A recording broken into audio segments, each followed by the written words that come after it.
Basically, we are here at a garden, small garden, that is using the Compot. So look at all the wonderful results right here. Here, look at the pumpkin. Oh, look at the size of this. Look at how big this is. 1, 2, and 3. Wow. Okay. Where is the vine? Where did it start from? So it started from there, which is actually my dirt that came out of the Compot. I put potting mix on top of it because I just had some random leftover. But when I scooped out the Compot and got the dirt, I just put it in a pot and sat it on top of the garden, and then pumpkin seeds just sprouted. Oh, okay. Cool. So where is your Compot, located? Will you reveal to us your Compot, because I cannot find the Compot. Look at it. Look at the Compot. It's missing. It's hidden. This is why Compot is so good. It's because, you don't see that there is this ugly compost bin anywhere. It's just hidden.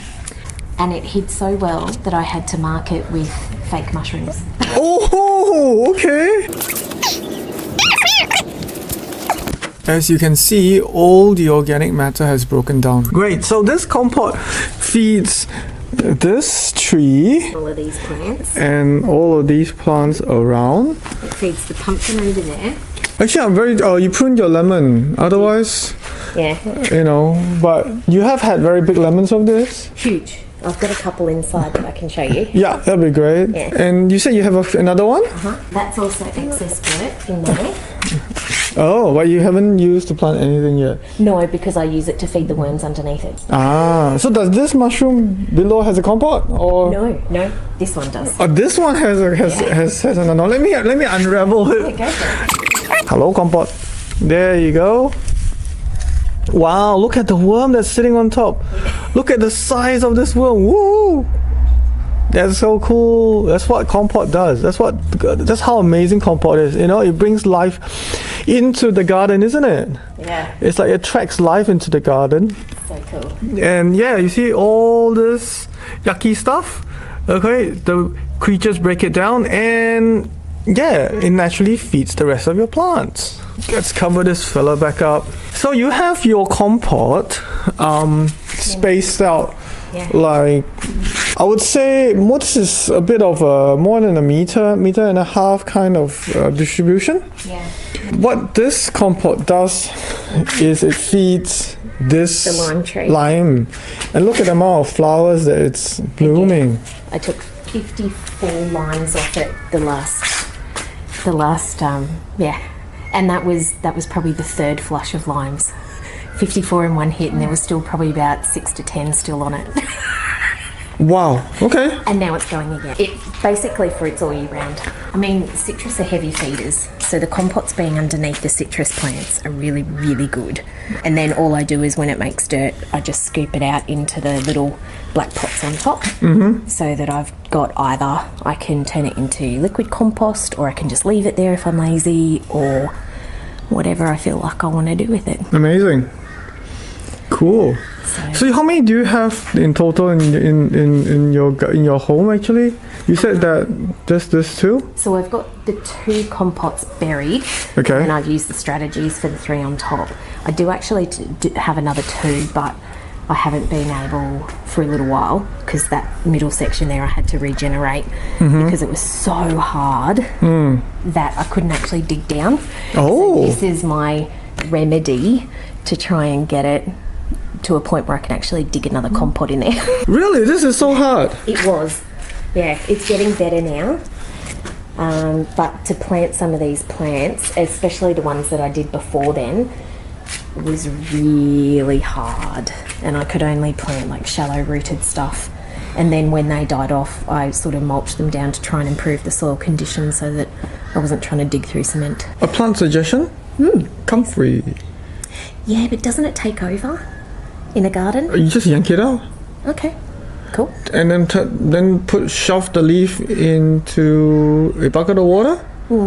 Let it decompose, like with the rest of your stuff. Yeah. And then you put it back in the Compot as fertilizer. Excellent. when it decomposes, it's got a lot of humic acid, if I remember correctly. Yeah, because what happens is comfrey has the root system.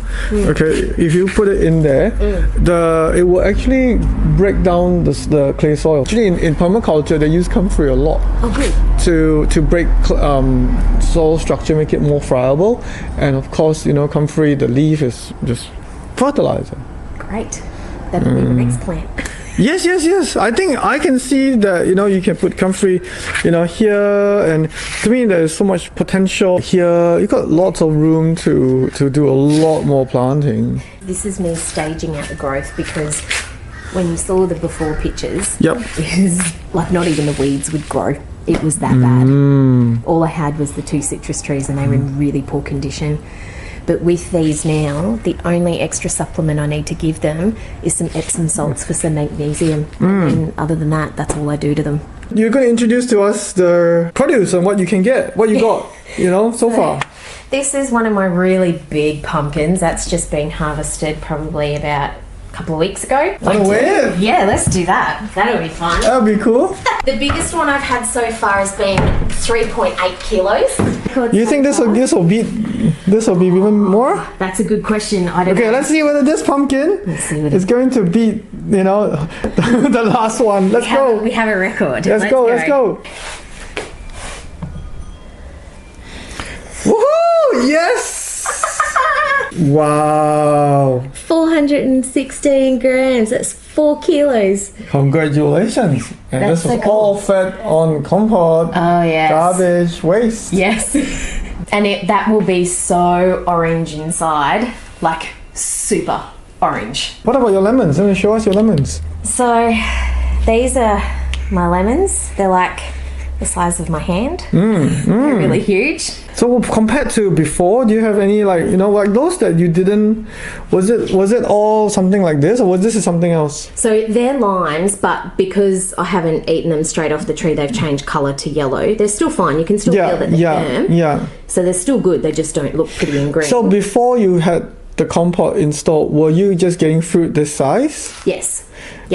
And so you went from this size to this size. Yep. And even with the lemons, the skin was really horrible. Like it had like a weird white kind of scaly sort of thing. The flesh in the middle was okay, but the skin was really horrible. So I couldn't use it for zesting or cooking or, cakes and things like that. Really rough. Really rough. And then all it took was 6 months of Compot, and they just keep getting bigger and bigger, and now they just fruit all year round. As soon as I clear them, they start getting more flowers again, and then we go through the whole process again. I've got heaps of lemon recipes, I've got heaps of pumpkin recipes, because this is what I grow and love. So yeah, super fun.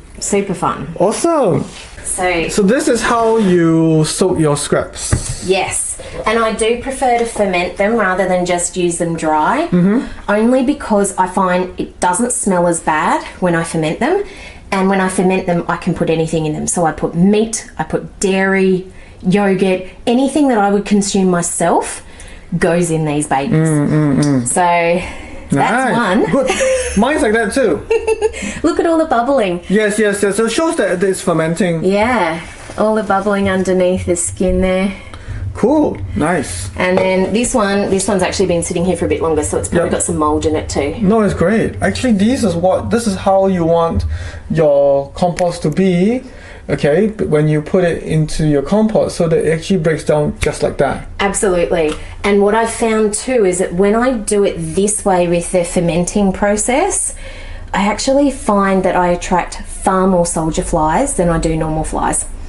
So if I'm putting it in dry, I seem to get a few odd blowflies, but when I ferment it, all I get is soldier flies, and they are so cool to watch. Awesome. Yeah. Thank you. You're welcome.